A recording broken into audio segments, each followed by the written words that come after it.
Hello, my name is Raymond Karchevsky. Tonight I have a message for all mankind. Simply stated, the message is this: life is a spiritual experience lived in a material world.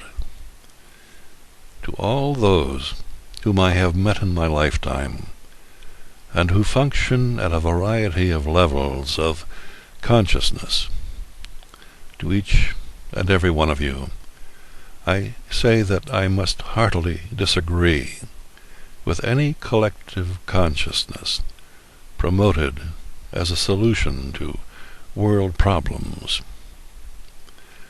Can it not be seen that all world problems are the outcome of such remote-controlled, outer directive, collective consciousness? Note the herd consciousness of any and all organizationally based thought, conjured up by leaders, which affect the lives of those who have relinquished their own self-responsibilities when it comes to the solving of their own personal problems. Those who look for experts, those who look for saviors, those who look for governments, those who look for religions, those who look for banks to solve their problems which are not real, but which are satanic illusions, which block one's spiritual progress. Mankind is not a hive of bees, which exists to serve a queen bee.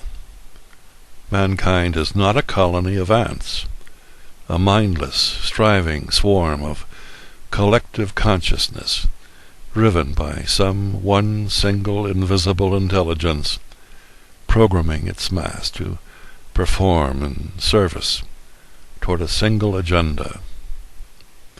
Or is he? No, not at all. Man is born onto this earth to discover who he is spiritually.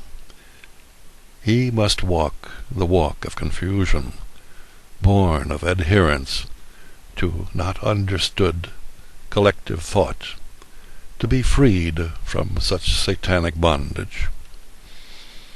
Life on earth is a spiritual training ground, a spiritual reform school that some may call the school of hard knocks.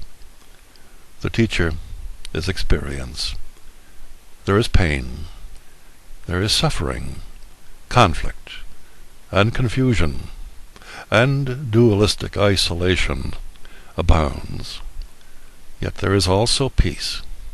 There is love, the non-dualistic at-one-ment with truth, which is all there is. All of this must be experienced for the Son of Man to graduate to the higher realms of spiritual understanding and return to his lost state of Christhood.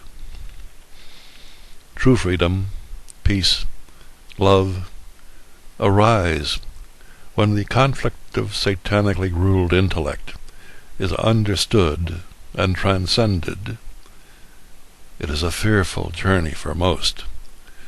It is a gauntlet that one must walk and survive the assaults which are inflicted upon him or her by those who are ignorant of their true estate as children of God, those who chose to remain ignorant and finally die by their own hand or the hand of their equally ignorant neighbor, family member, business associate, neighborhood group, political clique, national and international collective thought-based organizations called nations. Do you not see this truth every day of your life? Why do you ignore such truth? Why has civilized man remained blind to such horror, which is supported by him or her through their satanic agenda-driven collective thought? No, indeed. Peace on earth shall not come to the collective, but to the one who sees, acts, and lives in a state of divine awareness, the non-dualistic direct perception of truth. Such love, such peace comes to those who have learned their lesson well and have returned to their rightful state of Christ consciousness.